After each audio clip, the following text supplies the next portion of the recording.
안녕하세요. 종목의 제왕 진행을 맡은 김윤성입니다.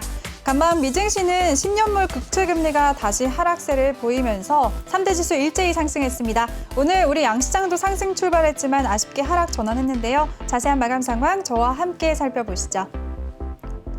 네, 코스피 전일 대비 1.01% 하락하면서 3,004선에서 장을 마쳤습니다. 수급 상황도 살펴보도록 하겠습니다. 네, 오늘 코스피에서는 개인이 홀로 1조 원대의 물량을 사들였고요. 반면에 기관과 외국인이 돈반 매도 우위 보였습니다. 기관이 5천억 원대의 물량을, 외국인이 4,700억 원대의 물량을 덜었습니다. 이번에는 코스닥 지수도 살펴보시죠. 네, 오늘 코스닥은 전장 대비 0.95% 하락하면서 946.31포인트로 거래 마쳤습니다. 코스닥도 수급 상황 보도록 하겠습니다.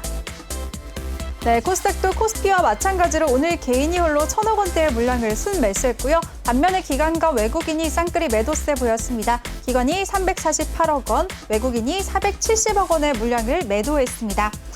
네, 그럼 오늘도 저희와 함께 하시면서 여러분들의 계좌를 빨갛게 물들여 보시기 바랍니다. 본 방송에서 제공해드리는 정보는 투자 판단에 대한 조언일 뿐 투자 결정과 결과에 대한 책임은 투자자 개개인에게 있다는 점 알려드리겠습니다. 그럼 오늘 함께할 전문가 화면으로 만나보시죠.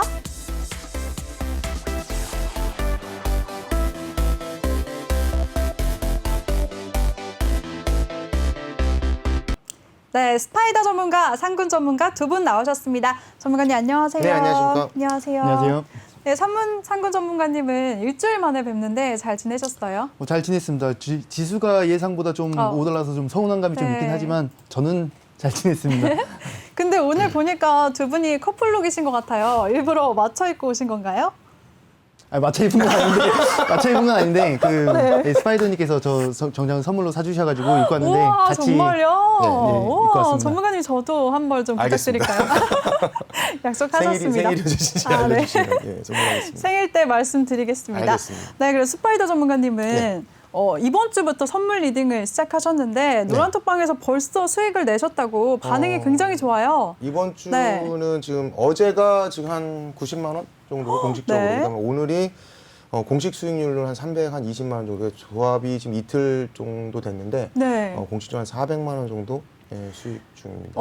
근데 이런 선물 같은 건 네. 시청자 여러분들이 파생은 좀 위험하다 하시는 분들이 많으시거든요. 그런 분들에게 좀 조언 한마디 좀 해주실 수 선물은 있을까요? 이제 이런 거죠. 그러니까 네. 하이 리스크 하이 리턴인데 어떤 이제 그런 굉장히 고위험의 어떤 선물 지수를 저희가 전문가의 리딩을 들으시면서 하이 리스크를 로우 리스크로 바꾸고 하이 리턴으로 가져가시는 어떤 그런 리딩을 좀 하고 있는데 지금 내일도 아침에 리딩을 좀 할 거거든요. 그러니까 좀 관심이 있으신 분들은 들어오셔서 보시면서 글로벌 지수를 또 알아야 국내 지수도 또 대응을 또 하기가 편해지는 거기 때문에 관심이 있으신 분들은 많은 참여 부탁드리겠습니다.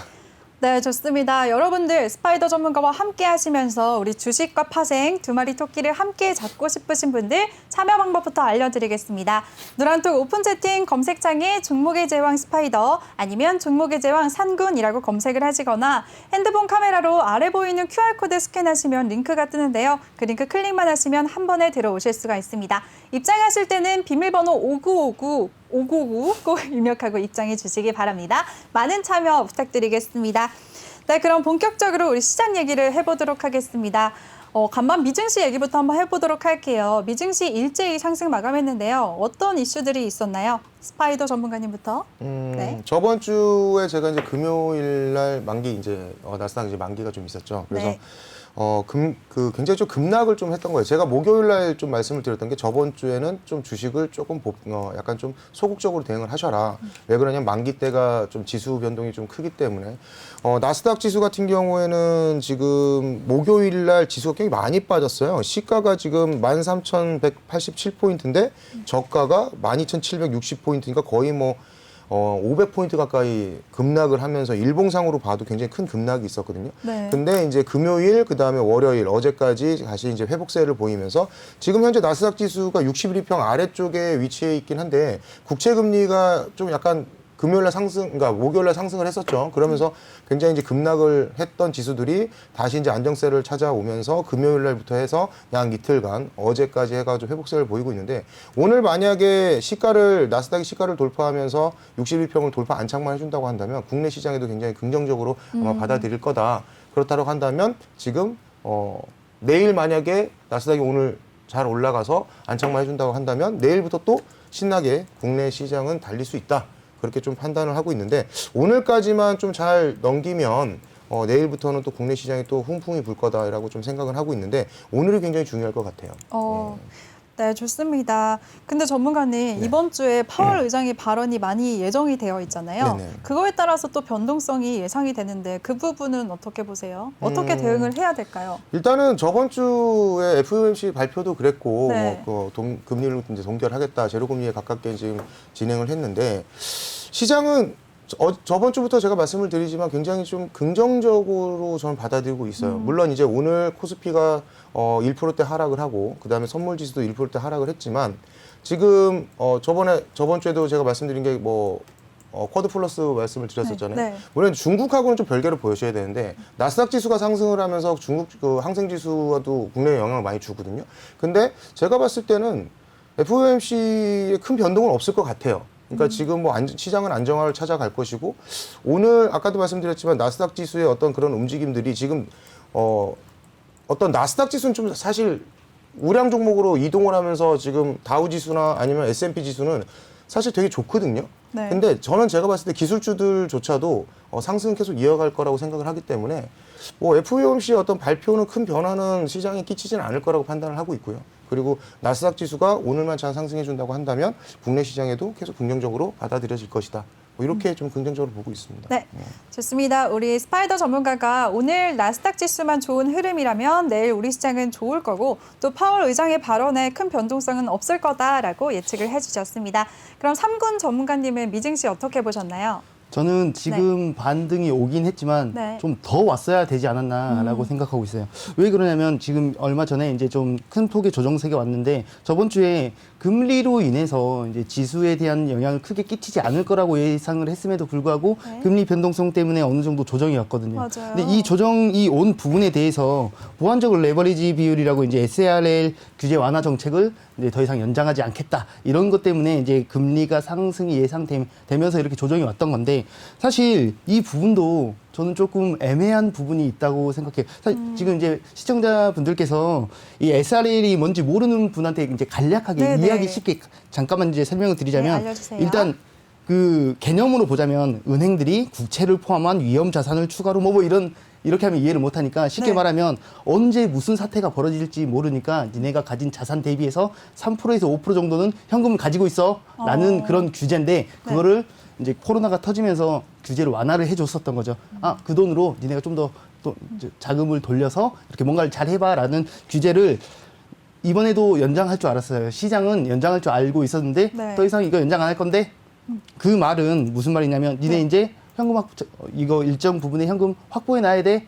이 말이 어떤 식으로 이제 해석이 되냐면 그러면 갖고 있던 국채를 팔아야 되는데 현금 확보하려면 그러면 미국 국채를 팔아야 되네. 그럼 공급이 늘어나네. 그러면 이제 공급이 많이 늘어나면 국채 가격이 떨어지면서 금리가 인상이 되면서 금리가 인상되면 증시의 부담으로 다가오는 거 아니야? 이래가지고 이제 조정이 온 거죠. 네. 근데 사실 이거는 이제 이 파월의 입장은 이 연준의 입장은 네. 아니 이거 완화 안 해도 경기 괜찮아질 거야. 그러니까 더 이상 완화 안 하는 거야. 연장 안 하는 거야라고 했고 그 이후에도 이전에도 22년까지는 금리 인상 안 한다고 했거든요. 네. 근데 시장에서는 진짜 안 해?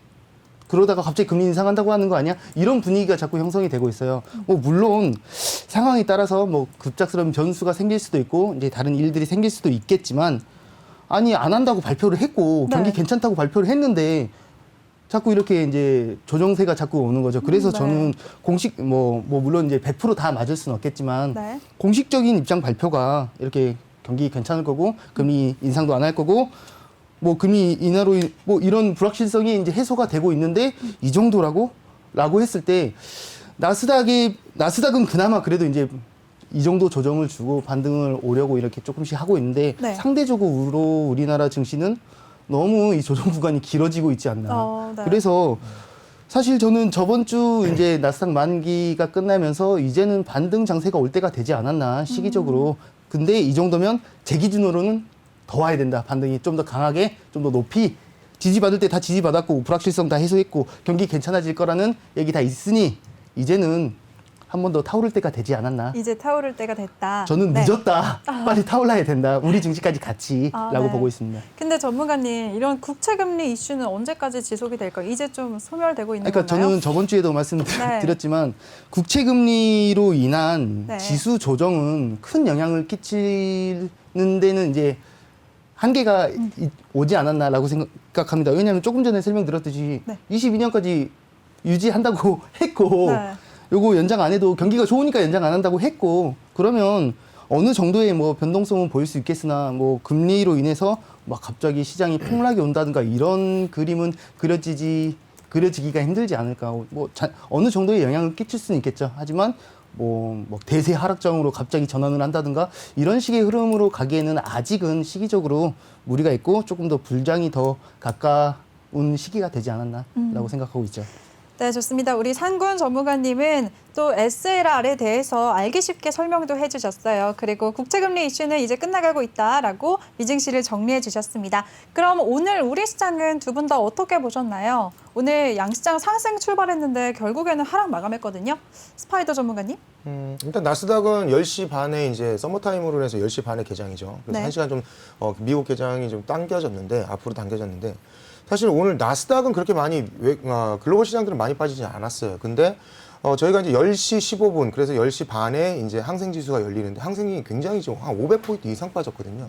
그러니까 지금 어찌 보면은 나스닥 글로벌 미국 지수는 많이 빠지진 않았는데 아까도 말씀드렸지만 지금 중국을 굉장히 압박하고 있는 상황인 거고 아마 그 압박은 더 심해질 거예요. 그래서 오늘 이따가도 설명을 드리겠지만 저번 주부터 저희가 히토류 관련주들을 좀 많이 유심 깊게 봐야 된다 말씀을 네. 드리고 드리고 있는데 어쨌든 중국이 무역이 압박이 가해진다고 한다면은 이제 원자재 가격이 굉장히 상승하는데 그 중에 이제 제일 좋은 그러니까 제일 많이 전자제품에 들어가고 있는 히토류 쪽으로 굉장히 관심을 쏠 수밖에 없어요.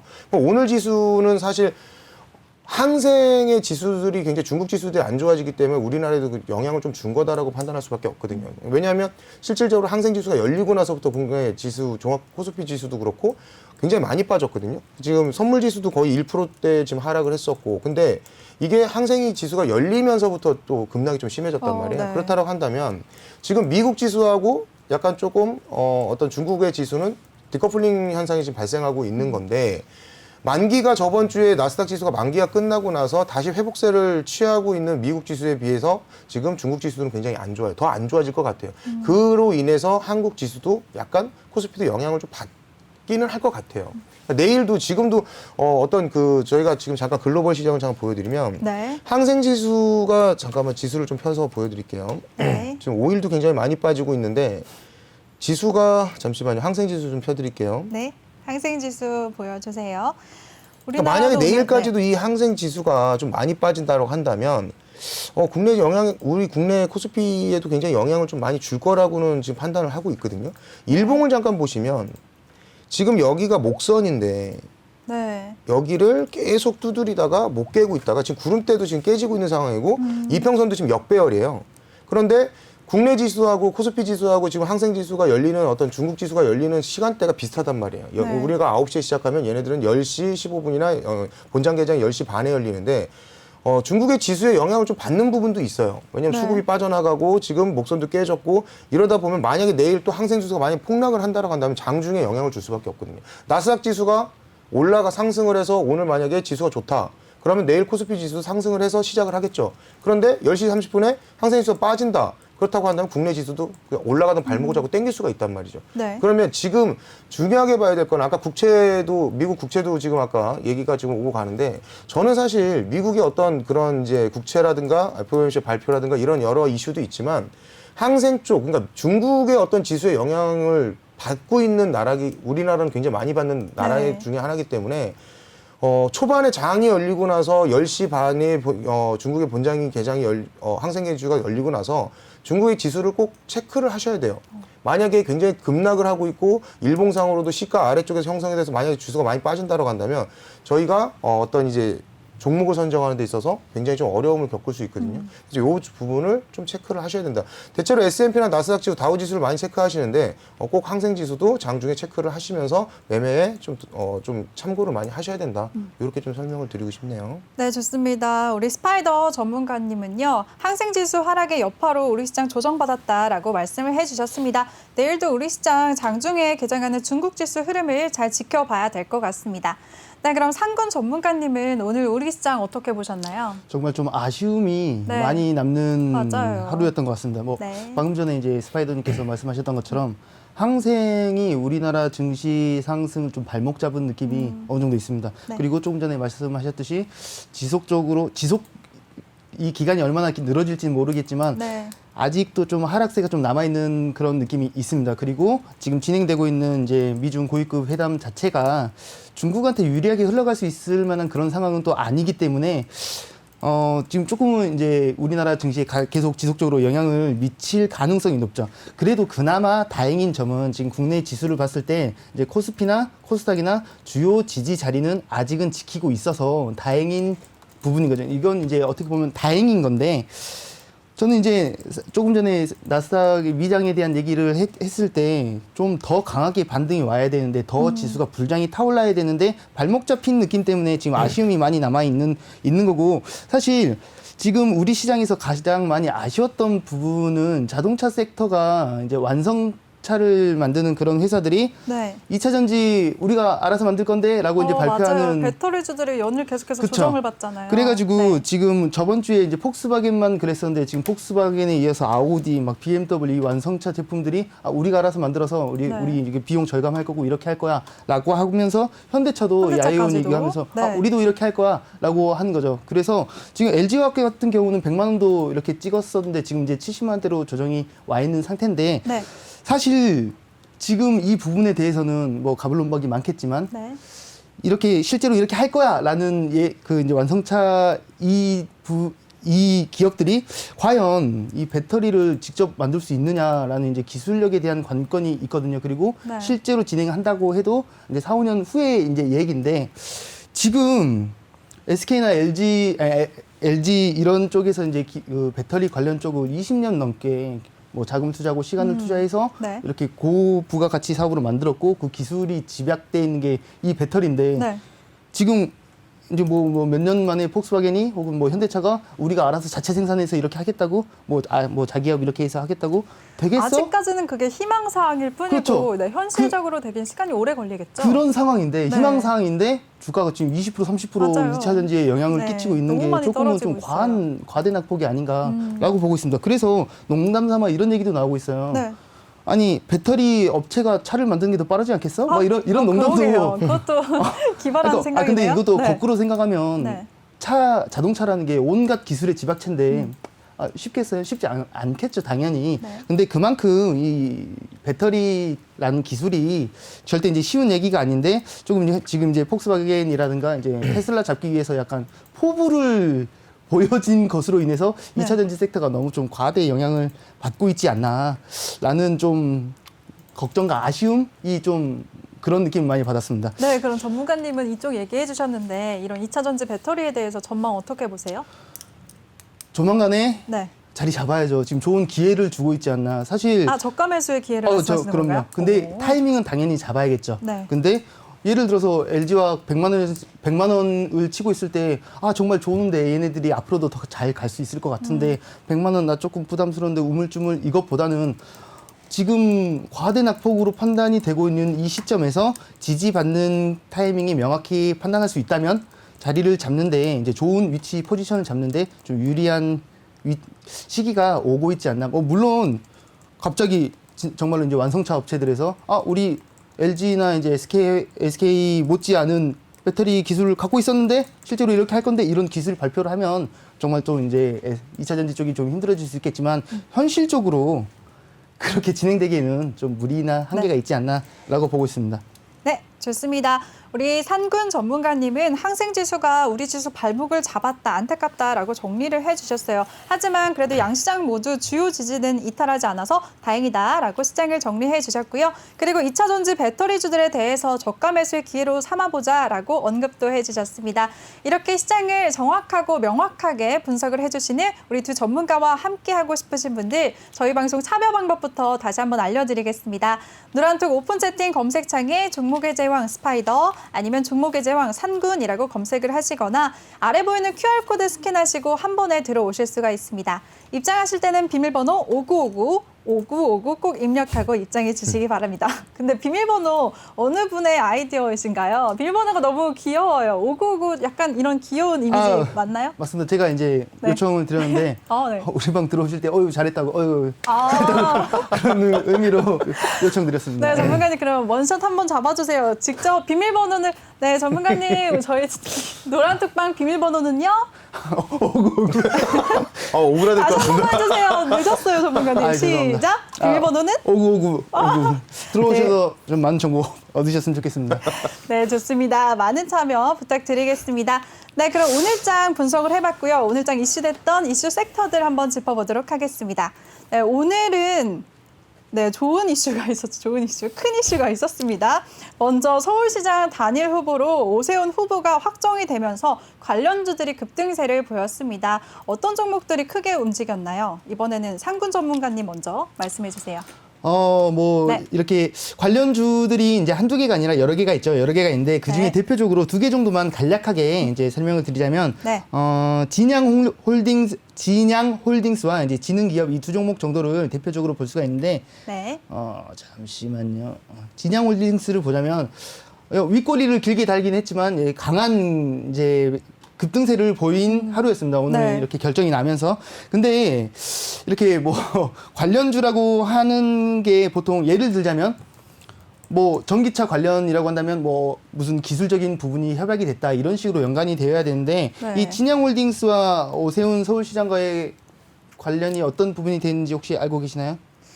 아무 연관은 사실 없는 걸로 알고 있거든요. 맞나요? 기업적인 요소는 사실 당연히 없죠. 네, 오세훈 네. 이제 지금 시장 후보가 네. 진양홀딩스에 실제로 이제 사회이사면 관련이 있겠지만 네. 그게 아니잖아요. 그게 아니라 양영준 이사라고 이제 진양홀딩스의 이사님이신 것 같아요. 그분가 이제 고려대학교 동문이라고 하시네요. 그리고 과연, 네. 양준영 이사님. 양준영 이사님 네. 그리고 지능기업도 지능기업은 이제 예전에 오세훈 전 서울시장 당시에 이제 사업적으로 연관이 있었으니까 이건 뭐 어느 정도는 뭐 조금은 상대적으로 이제 고등학교 학연 아니니까 어느 정도 연관이 있는데 네. 사실 뭐 개인적인 취향이나 이제 성향이 차이일 수 있겠지만 저는 정치 테마를 정말 좋아하지 않습니다. 왜냐하면 이유가 네. 이게 과연 투자를 하는데 가치가 있는 이유인지 좀 생각해 볼 필요가 있잖아. 주식에 대한 본질을 좀 고려할 때 이제 이 내가 투자하려고 하는 이 기업이 정말 괜찮은 사업 아이템으로 뭔가를 잘 하고 있는지 그리고 뭐 사업적으로 수익을 잘 내고 있는지 혹은 이제 뭐 사업 비전이 괜찮은지 뭐 이런 연관성 혹은 뭐 기아가 뭐 예전에 이제 지금은 이제 어긋났지만 뭐 애플과 협약을 맺어서 뭔가 이제 비전적으로 그런 부분은 이제 따져서 이슈와 재무와 뭐 이런 것들을 종합적으로 생각해서 선정해야 된다고 생각하는데 네. 정치 테마는 뭐 아무래도 직접적인 연관이 없는 종목들이 많잖아요. 그렇죠. 그러면 어떻게 공략을 해야 될까요? 저는 그래서 정치 테마 특히나 정치 테마 쪽은 네. 초단타라든가 이제 단타를 하시는 단기적으로만. 분들은 네. 보셔야 됩니다. 왜냐하면 오늘 같은 이제 국내 시장 상황이 사실 썩 이제 안 좋았잖아요. 네. 그럴 때는 수급은 계속 돌아야 되는데 이제 그 수급이 갈 데가 없습니다. 갈 데가 없으면 이런 단타 종목을 찾아서 이제 어떻게 보면 제 기준에서는 고등학교 동문이 전혀 상관이 없다고 생각하고 있지만 네. 그래도 관련주로서 엮이면서 그런 종목에 수급이 집중되는 현상이 분명히 있습니다. 현재 시장이 그렇게 이제 흘러가고 있고 맞아요. 그렇다고 한다면 단타를 하시는 분들 이제 단기적으로 나는 뭐 이렇게 하시는 분들은 이런 이슈를 당연히 체크하셔야 되고 난 정치 테마 하고 싶은데 근데 어떤 종목이 연관이 있는지 모르겠어. 사실 찾아보면 안 나오죠. 고등학교 동문이란 게 네. 나올 수도 있고. 근데 하지만 이런 종목이 이제 특히나 시장이 좀 전체적으로 안 좋을 때는 이런 정치 테마 쪽에 더 이제 집중되는 경향이 있으니까 네. 이제 단타를 좋아하시는 분들은 필히 체크할 필요가 있다라고 이제 생각하고 있습니다. 그래서 네. 오세훈 관련 종목들도 사실 저번 주처럼 정리는 해놨는데 저번 네. 주에 이렇게 원래 실시간으로 바로 올려드렸었잖아요. 네. 근데 썩 안 좋아하시더라고요. 그래가지고 네. 이제 들어와서 요청하시는 분만 아. 올려드리려고 하고 있습니다. 그리고 지금 현 시점에서는 이제 네. 오세훈 시장이 아니라 이제 시장 후보가 이번에 이제 안철수 의원과 이제 경합을 벌여서 이제 이겨서 지금 이렇게 관심을 받았지만 앞으로는 이제 오세훈 시장 후보와 박영선 이제 시장 후보가 같이 관련주를 두고 봐야 되는 시기가 오지 않았나라고 생각하고 있습니다. 네, 전문가님. 네. 근데 조정 오늘 반면에 안철수 후보 관련주들은 일제히 급락세를 보였거든요. 이 종목들은 그러면 이제 재료가 소멸된 걸로 봐야 될까요? 사실 이제 네. 개별적인 재료가 아니라 안철수에 대한 재료는 소멸됐다고 봐야죠. 여기서 갑자기 안철수가 나 대선 나갈 거야 이런 얘기를 하지 않는 이상은 뭐 네. 아직 뭐 대선도 아직 뭐 많이 남았다고 할 수는 없겠지만 그때까지는 안철수 테마로 뜰 수는 이제는 없다고 봐야죠. 이제 단기적으로 정치 테마를 봤을 때는. 네. 알겠습니다.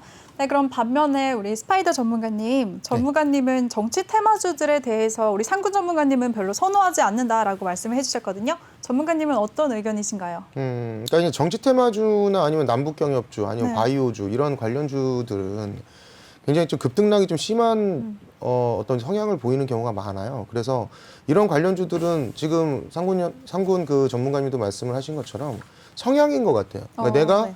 굉장히 빠른 시간 안에 단타로 접근을 해서 어떤 그런 재료가 있는 종목을 선정해서 오늘 내가 이 종목이 이슈화가 됐으니까 오늘 뜰 거야 라고 생각해서 빠른 시간 안에 단기간에 단타를 치시는 분들은 굉장히 선호하는 어떤 섹터일지 모르겠지만 어떤 안정성을 추구하는 그런 입장의 어떤 투자 원칙을 가지신 분들한테는 이런 어떤 테마주들은 사실 굉장히 좀 불안하거든요. 왜 그러냐면 급등락이 심하다 보니까 한번 고점에서 물려버리면 이게 참 손절하기도 애매하고 그리고 이걸 끝까지 가져가자니 다른 종목들이 많은데 이런 어떤 테마주에 물려버리면 굉장히 좀 손절은 잘 안 되잖아요. 그러니까 네. 저희가 수익 구간에서는 빨리 터는 경향이 있고 손실 구간은 끝까지 가져가는 경향이 있어서 손실은 극대화되고 수익은 약간 좀 작게 보는 그러다 보면은 굉장히 좀 어떤 그런 손실이 이렇게 반복되는 그런 경향을 좀 많이 갖고 있는데 특히 옛날에 이제 남북 경협주 같은 경우도 그런 경우가 많죠. 네. 굉장히 초급등을 했다가 고점에 물려서 뭐 3개월, 6개월 지금 오늘 같은 경우에 진양홀드스 같은 경우에도 날짜를 보시면 차트 보시면은 7월 10일 날에 굉장히 3,000원까지 거의 3,000원 초반까지 갔다가 꽉 물리는 지금 이런 상황인 거죠.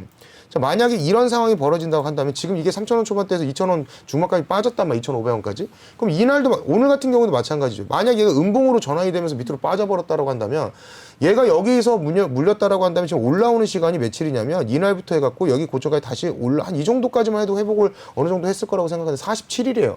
그러면은 일주일에 5일이니까 47일이면 거의 2달 반 가까이를 지금 물려 있는 건데 과연 이런 종목들을 내가 어떤 진입을 했을 경우에 멘탈 관리가 될 것이냐. 그리고 이런 단타 종목들은 정확한 포인트가 있으셔야 됩니다. 나는 3% 손절을 잡고 5%를 볼 거야, 3%를 볼 거야. 혹은 내가 손절 라인을 정확하게 잡아서 나는 이거를 들어가긴 들어갈 건데 진입을 할 건데 나는 손절 라인을 이걸 무조건 지킬 거야라는 원칙을 갖고 계신 분들은 괜찮다고 봐요. 근데 그런 원칙이 없이 뜰 거야라고 들어갔는데 만약에 물렸다. 근데 손절이 안 됐다. 그러면 그거는 굉장히 또 고통일 수 있고 굉장히 오랜 시간 동안 물려 있을 수 있기 때문에 오늘 제가 이따가 2부에 어떤 차트 보는 법을 제가 매주 2번씩 해서 교육을 해드리고 있는데 뭐 이번 주 목요일 같은 경우에는 그 서쌤이죠. 네, 서쌤이 아마 네. 교육을 하는 걸로 알고 있는데 오늘은 제가 저번 주에는 제가 조정 비율에 대해서 차트를 보는 방법을 알려드렸는데 오늘 같은 경우에는 이제 쉽게 말해서 피보나치의 조정 비율이라고 해서 주가가 상승을 하고 나서 어떤 조정을 거치게 되죠. 그러니까 상승과 조정을 반복하면서 주가는 상방으로 올라가거나 아니면 저점을 갖다가 갱신하면서 저치갱신을 하면서 밑으로 빠지는 하락과 상승과 하락과 어떤 이제 반등을 반복하면서 또 빠지는 그러니까 저희가 이제 소위 말해서 하락장이라고 표현을 하는데 네. 이런 부분들에 대해서 차트를 보시는 그런 약간 노하우가 좀 필요하거든요. 오늘도 제가 준비를 좀 많이 해왔는데 네. 이런 정치 테마주라든가 아니면은 뭐 저희가 남북 경협주, 바이오주 같은 경우에는 이슈를 굉장히 따라가고 급등락이 심한 종목들이다 보니까 이런 종목을 보실 때에도 어떤 자기만의 어떤 기준, 차트를 보는 기준, 여기를 벗어나면 손절을 할 거야라는 오늘도 차트를 보는 어떤 그런 방법을 제가 하나 팁을 알려드릴 거니까 아까 저희가 얘기하다가 어떤 종목이었죠? 아까 저희가 초반에 정치 테마주, 건설주였나요? 뭐였죠? 아까 초반에 무슨 테마를 초반에요. 했죠? 배터리주요? 배터리 관련주로 네. 원래는 교육을 하려고 저희가 지금 다른 종목을 가져왔는데 배터리주를 이렇게 보니까 요거를 가지고 교육을 해드려도 될 것 같아요. 그래서 왜냐하면 2차 전지 관련해가지고 요즘에 굉장히 이슈화가 많이 돼 있는데 네. 제가 다른 종목을 가져왔었는데 오늘 배터리 종목을 보니까 요걸 가지고 조정 비율을 설명해도 될 것 같아서 이따가 제가 2부에 배터리 관련 요즘에 관심이 많잖아요. 네. 이거 관련해가지고 제가 교육도 해드릴 테니까 교육을 듣다 보면 저기가 몇 점이네? 저기서 한번 진입해봐도 될 것 같은데? 라는 생각들이 드실 수도 있어요. 그러면 잘 체크해 놓으셨다가 오늘 좀 그런 정보를 많이 가져가시면서 다른 종목에도 전복이 가능하니까 이따가 설명을 좀 드리도록 하겠습니다. 네, 좋습니다. 그리고 여러분들 제가 조금 전에 이슈 시작할 때 좋은 소식이라고 했었는데요. 정치적인 의견이 아닌 점 다시 한번 알려드리겠습니다. 그리고 두 분 다 정치 테마주들은 단기적으로 접근해야 한다라고 의견을 주셨습니다. 또 2부에서 우리 스파이더 전문가님의 주가 조정 시의 대응 전략에 대해서 강의를 해주실 거니까요. 2부까지도 많은 시청 부탁드리겠습니다. 네, 그럼 바로 다음 이슈 넘어가 보도록 할게요. 오늘 또 건설주들이 강세 흐름 보였습니다. 건설주들 어떤 이슈가 있었나요? 먼저 상군 전문가님. 네.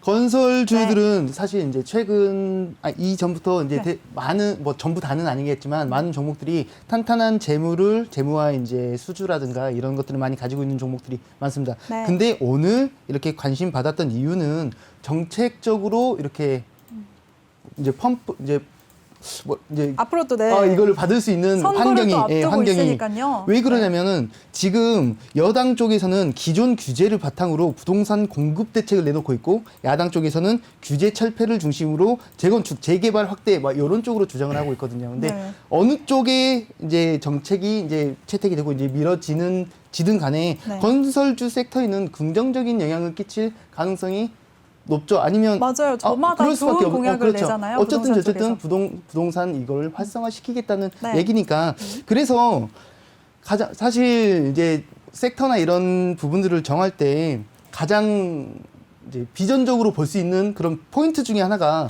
정책이랑 같이 가는 게 가장 좋습니다. 네. 왜냐하면 뭐 디지털 뉴딜이라든가 이런 뉴딜 섹터도 그렇고 이제 정책적으로 이제 지원을 받게 되면은 사실 단발성 이슈라기보다는 이제 쭉 끌고 갈 수가 있기 때문에 네. 지원도 이제 적은 금액이 아니라 꽤 큰 금액으로 들어오기 때문에 건설 이제 섹터를 보면 대부분 많이 이제 저가로 이렇게 잡혀 있는 경우가 많습니다. 네. 지금 저 같은 경우만 해도 원래는 좀 섹터별로 한 종목 내지 이제 두 종목 정도만 이렇게 제시를 많이 해드리는 경우가 많은데 네. 좀 이렇게 선호하는 섹터로 가다 보면은 두 종목, 세 종목으로 이렇게 가는 경우가 종종 있거든요.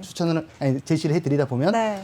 근데 이제 제가 최근 이제 건설 섹터에 좀 집중을 많이 하고 있습니다. 그만큼 재무 좋고 이슈 좋고 또 많이 저평가돼 있다고 차트 보시는 좋고 거죠? 저평가되어 있고 네. 정책발까지. 그러면 굉장히 좋은 종목을 선별할 수 있는 그런 환경이 조성되어 있지 않나. 그래서 네. 자동차 섹터를 보더라도 자동차 뭐 하나만 보는 게 아니라 관련 종목들, 관련 섹터들도 같이 볼 수가 있잖아요.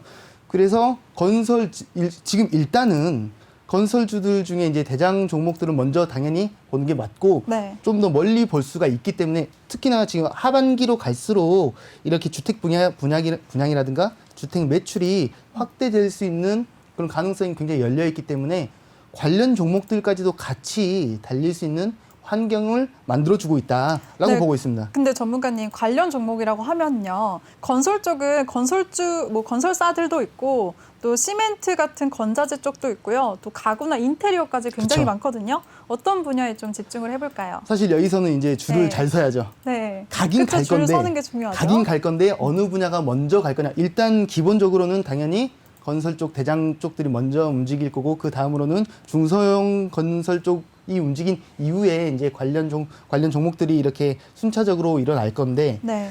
사실 여기서도 더 줄을 잘 서야 되는 게 건설 섹터 중에 못 가는 그런 종목은 전반적으로 잘 가는 거지 다 잘 가지는 않을 겁니다. 아마 네. 그런 이제 불상사가 일어나면 안 되기 때문에 이제 이슈라든가 이제 차트 분석이라든가가 필요한 거고 네. 사실 이 다음 섹터로는 개인적으로는 네. 시멘트 쪽이 조금 더 무게를 실을 수 있지 않나라고 보고 있습니다. 네, 좋습니다. 우리 상군 전문가님이 건설주들도 주목해보자. 지금 저평가돼 있다라고 중요성을 말씀해 주셨고요. 그리고 그 다음에는 시멘트 쪽도 한번 눈여겨보자라고 말씀을 해주셨습니다. 우리 스파이더 전문가님은 건설주에 대해서 어떻게 보시나요? 굉장히 긍정적으로 보고 있습니다. 뭐냐면 네. 저희가 이제 주식의 기본 가치는 어떤 그러니까 기업이 돈을 많이 버는 어떤 주식이 있다, 그러니까 만약 업종이 있다고 한다면 거기에 미리 투자를 해서 저평가주를 사서 기업의 가치가 높아졌을 경우, 그러니까 회사가 돈을 많이 벌었을 때 어떤 고 가치에 매도를 해서 수익을 창출하는 거잖아요. 결론적으로는 돈 잘 버는 회사가 주식이 빠졌을 때 이거를 갖다 빨리 발굴해가지고 저희가 저평가되어 있는 주식을 사가지고 고점에서 파는 것. 이게 원래 주식의 본질이거든요. 그런데 건설주들은 보면 지금 현대건설 지금 재무제표를 잠깐 보면 네.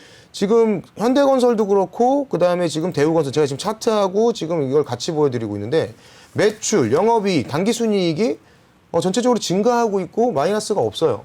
그러면 지금 건설주들을 보면 현대건설도 지금 잠깐 보여드리면 네. 거의 2만 원에서 지금 거의 뭐 4만 5천 원까지 올라왔으니까 두 배 뛰기를 한 거고 거의 따상을 간 거죠 지금. 네. 근데 이전에 이미 신호는 많이 발생하고 있었어요. 근데 건설주들이 지금 굉장히 지금 좋아요. 재무제표도 좋고 거기다가 수급도 지금 이쪽으로 쏠리고 있거든요.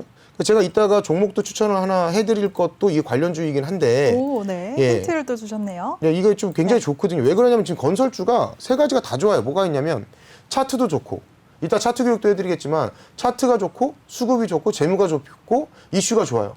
근데 건설주 쪽으로 저희가 풍선 효과라고 그러죠.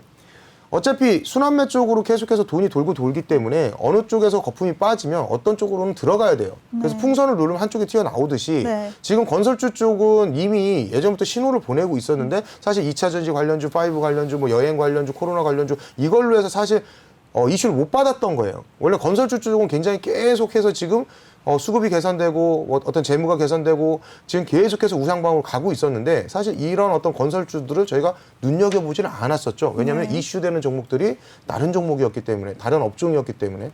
근데 건설주는 지금 차트를 보더라도 굉장히 좋은 상황이고 그다음에 건설주만 보면 안 되는 게 또 철강도 괜찮아요. 철강 쪽하고 그다음에 조선주 쪽도 지금 움직이기 시작하고 있고 조선주도 지금 좋고 움직이고 있거든요. 그러니까 조선, 철강, 건설이 같이 움직이고 있는 거거든요. 왜냐하면 이 세 개가 한 몸이란 말이에요. 같이 움직일 수밖에 없어요. 아까도 지금 세멘트를 말씀하셨는데 그럼 네. 뭐 어떤 이제 건설에 들어가는 재료를 말씀하시는 건데 사실 건설주가 활발해지면 철강이 움직일 수밖에 없고 철강이 움직이고 그렇게 하다 보면 조선주가 또 움직여요. 그건 어쩔 수가 없이 같이 움직이는 섹터이기 때문에 네. 그러면 지금은 건설주가 지금 굉장히 지금 많이 올라가 있는 상황이고 조선주도 마찬가지고 어떤 철강도 마찬가지지만 지금 그러면 우리가 눈여겨봐야 되는 건 뭐냐면 지금 약간 좀 지수가 약간 좀 좋을 거라고 코스피 지수가 굉장히 상방으로 갈 거라고 생각을 하고 있지만 사실 지금 들어가기는 좀 부담스러울 수 있거든요. 그렇다라고 한다면 조정을 이제 줬을 때 기회라고 생각하고 이제 담아야 되는데 왜 그러냐면 지금 재무가 좋고 그다음에 차트상으로도 괜찮고 지금 굉장히 지금 제가 봤을 때는 매물대도 지금 많이 받쳐주고 있는 상황이기 때문에 그럼 저희는 이제 좀 기다릴 필요도 있죠. 그러니까 건설주, 철강, 그다음에 조선주 쪽으로 눈을 돌리되 관심 갖고 보되 조정이 왔을 때 그때가 기회라고 생각하시고 이제 담아라. 그러니까 저희가 종목 제시를 또 이따가 해드리겠지만 이 네. 종목들 이제 이 섹터들은 제가 봤을 때는 조정을 좀 기다리다가 안착을 좀 할 거예요. 조정을 받을 때 이런 어떤 섹터들로 수익을 좀 내셨으면 좋겠어요. 그런 이제 수익을 내기 위해서 정확한 맥점이라든가 얘가 어디까지 조정이 오지 이런 것들을 또 알아야 되겠죠. 네. 그러려면은 저희 이제 노란톡방에 들어오셔서 이렇게 또 듣다 보시면 저희가 가격 제시라든가 아니면 기다리는 위치, 그다음 맥점 뭐 이런 것들을 설명을 잘 해드리도록 하겠습니다. 네, 좋습니다. 우리 스파이더 전문가님이 건설주뿐만 아니라 철강주와 조선주까지도 흐름이 좋다고 말씀해 주셨고요. 이 종목들에 대해서 조정 시에 매수 의견을 주셨습니다. 어떤 종목을 눈여겨봐야 될지는 2부에서도 알려주실 거고요. 또 노란톡방에 들어오시면 많은 정보 얻으실 수가 있습니다. 참여 방법 다시 한번 알려드릴게요. 노란톡 오픈 채팅 검색창에 종목의 제왕 스파이더 아니면 종목의 제왕 산군이라고 검색을 하시거나 핸드폰 카메라로 아래 보이는 QR코드 스캔하시면 링크가 뜨는데요. 그 링크 클릭만 하시면 한 번에 아주 쉽고 빠르게 들어오실 수가 있습니다. 입장하실 때는 비밀번호 5959 꼭 입력하고 입장해 주시기 바랍니다. 네, 그럼 전문가님 근데 좀 두 분 다 질문이 있어요. 이 건설주들 보면요. 선거철마다 공약 때문에 많이 오르잖아요. 그 4월 달에 서울시장 선거를 앞두고 있고 또 내년에 대통령 선거도 있는데요. 이 건설주들에 대해서 장기적으로 가져가야 될까요? 아니면 단기적으로 봐야 될까요? 상구 전문가님부터. 저는 중장기적 접근이 더 유리할 걸로 보고 있습니다. 왜냐하면 네.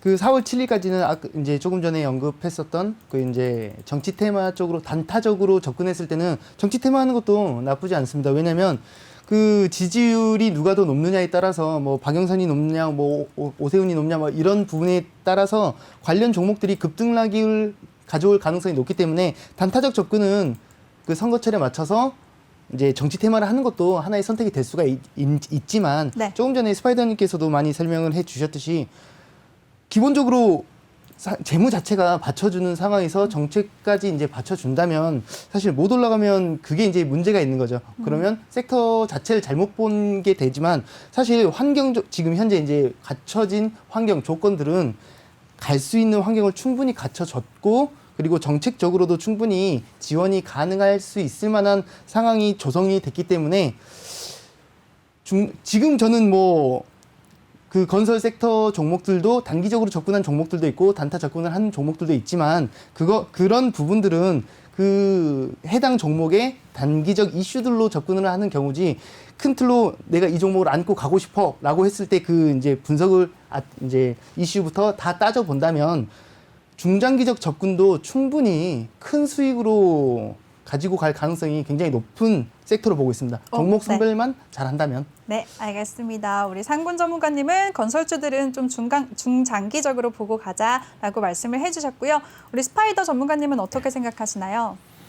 건설주들을 보면 네. 지금 차트를 이렇게 좀 보시면 그러니까 저희가 이제 단기적으로 접근할 것이냐, 중장기적으로 접근할 것이냐를 이제 봤을 때 네. 제가 저번 주에도 이제 어떤 적정 주가라는 거를 제가 분석을 해서 알려드렸잖아요. 네. 근데 차트적으로 봤을 때는 건설주들 같은 경우에 지금 적정 주가를 이제는 넘어서려고 하고 있는 단계거든요.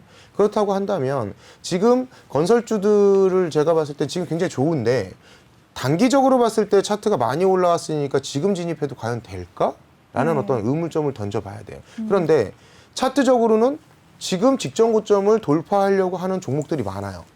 원래 차트를 봤을 때 직전 고점이 돌파를 하게 되면 슈팅이 나오는데 이거는 심리가 부닥치는 어떤 저항선을 돌파할 때 굉장히 이목이 끌리면서 거기에 대해서 수급이 들어가면서 지수를 끌어올리는 경우가 많거든요.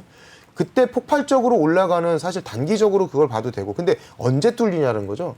그렇기 때문에 저항을 맞고 밀리고 저항을 맞고 밀리고 이런 부분에서 굉장히 조금 이제 뚫리면 굉장히 날아갈 건데 주가가 굉장히 큰 힘으로 폭발할 수 있는데 라는 건데 지금 당장 저희가 이제 이런 질문을 다시 한번 해볼 수 있는 거죠. 만약 3,000포인트, 코스피 3,000이라는 이 지수가 3년, 4년 후에도 3,000일까? 아니면 아래에 있을까? 위에 있을까?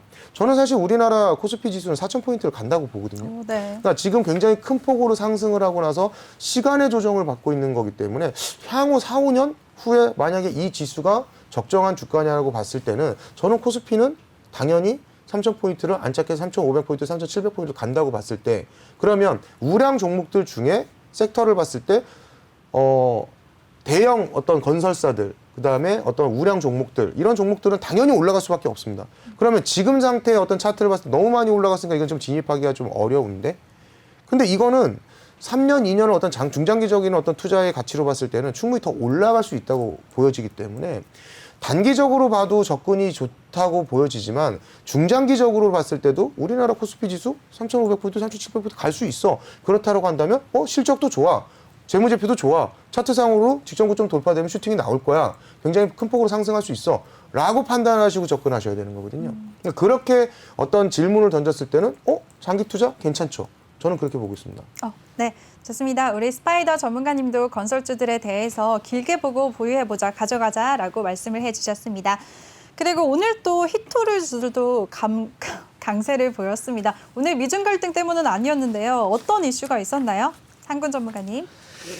미얀마가 요새 이제 쿠데타가 일어났잖아요. 네. 지금 그래서 이제 미얀마가 이제 한국에 이제 5.18 그 얘기를 하면서 이제 도움을 달라 이런 제가 보기에는 좀 좋은 방향성으로 많이 흘러가는 걸 보고 있지만 네. 하지만 이제 현실의 미얀마는 지금 굉장히 이제 좀 뭐 이렇게 좀 쉽지 않은 상황이죠. 네. 이 상황인데 지금 중국이 이제 굉장히 높은 비율로 히토류 관련 그쪽은 이제 거의 독점하다시피 하고 있는데 그 네. 중에 이제 원재료를 이제 미얀마에서 많이 갖고 오고 있는데 이 쿠데타로 인해서 지금 원자재를 운송하는데 어려움이 생기면서 이제 공급 물량이 이건 부족해질 거다라는 이제 현재 상황을 고려했을 때 미얀마 히토류 수입이 이제 급감이 이제 예상되면서 관련 종목들이 이제 굉장히 강세를 보였습니다. 그리고 이제 여담으로 하나 이제 말하고 싶었던 것 중에 하나가 네. 미얀마가 지금 이제 군부에 저는 조금 어이가 없었던 게 네. 포스코 인터내셔널 오늘 이슈 혹시 보셨나요?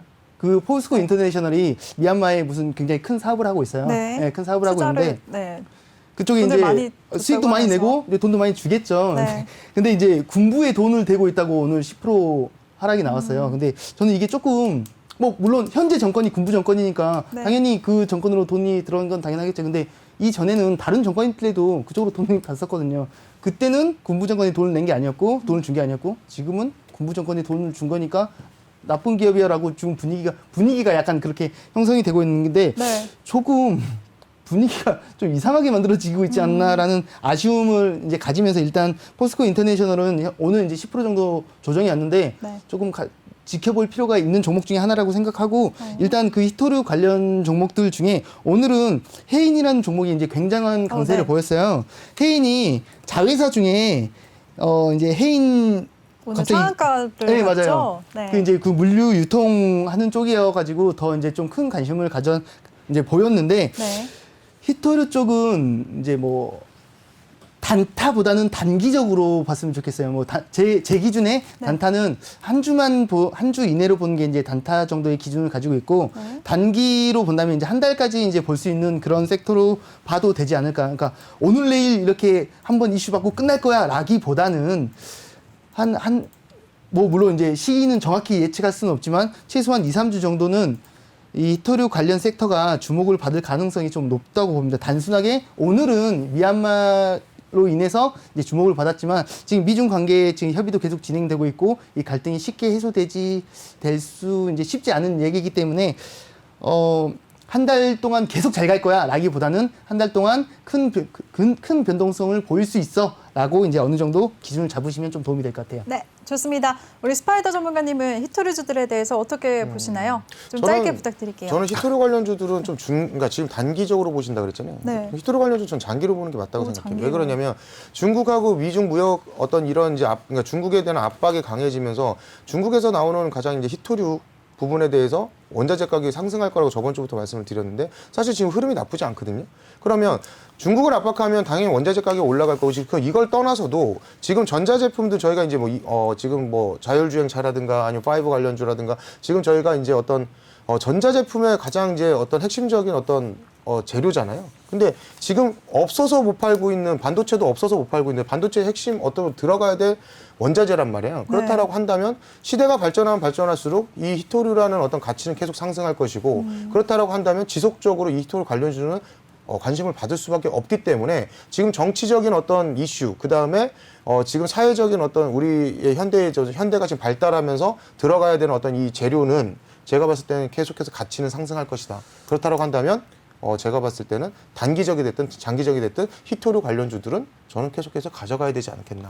저는 여기서 이제 조금 기준의 차이가 있는 것 같은데 중장기적 종목을 선별할 때는 저는 최대한 변수가 적은 종목을 채택해야 된다고 생각하는 게 있어요. 그래서 지금 히토류라는 재료 하나만 본다면 멀리 보는 게 맞겠지만 지금 현재 시장에서 히토류는 미중 관계라든가 이런 약간 이슈적으로 움직이는 요소가 크기 때문에 네. 그래서 저는 단기 접근을 하는 게 맞다고 생각해요. 이제 뭐 쉽지 않은 문제지만 미중이 네. 화해를 하고 야 우리 같이 잘해보자 우리 알겠습니다. 친구하자 이제 라고 할 수가 시간 있기 관계상 때문에 마무리해야 될 것 오늘따라 같습니다. 말이 많으시네요. 열정이 넘치는 우리 두 전문가님과 함께했습니다. 네, 본 방송에서 제공해드린 정보는 투자 판단에 대한 조언일 뿐 투자 결정과 결과에 대한 책임은 투자자 개개인에게 있다는 점 알려드리겠습니다. 저희는 여기서 마무리하도록 하겠습니다. 저희는 잠시 후 2부에서 찾아뵙도록 하겠습니다. 채널 고정해주세요.